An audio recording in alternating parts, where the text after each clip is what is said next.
consequential, rising to move motion 10.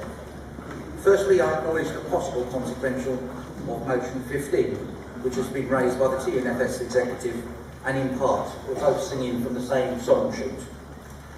BT should be commended for the £6 million investment into their building infrastructure uplift over the last 2 years. However, this has to be contrasted to the previous years of neglect. They should be commended on the fact that the CWU regional estate teams were consulted in looking for other buildings that we thought could be improved. Now, I work in the second most ugliest building in Tunbridge Wells. I thought I'd put that one forward.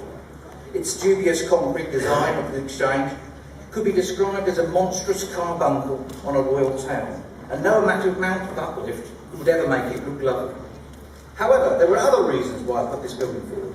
As years ago, reinforced concrete was checked by the means of chipping off lumps of concrete off the building, and then the testers promptly left.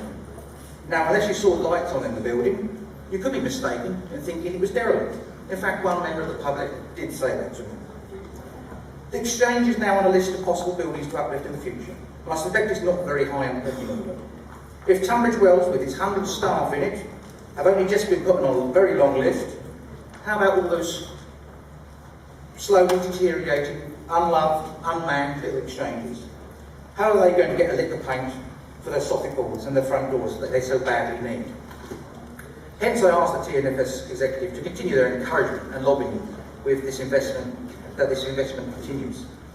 Seeing motion 15 on the agenda must mean the team concerned have every plan to do so anyway. So my motion is half complete already. Now comes the difference between motions 10 and 15. Mine has an aspirational aspect to it, inspired and in part by the Tupi and Monterey and security staff. In the late 1990s, under the stewardship of Peter Bonfield, BT shares peaked at £13.75, but then the bubble burst, and the shares began to decline quickly. 2 years later, the shares were reduced to £2.50, and BT had a deficit of £30 million. To relieve this deficit, BT decided to sell 6,700 buildings. This action raised a little over £2 billion, with the agreement to lease the buildings back at a cost of £190 million a year, and expected raise of 3% a year. My calculation should be now £263 million, quarter of a billion pounds in tenancy.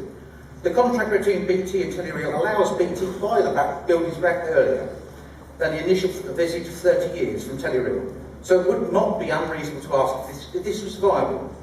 My motion only says to include the viability of the building's returns. If it's not viable, then it's not viable. Conference, please support the motion.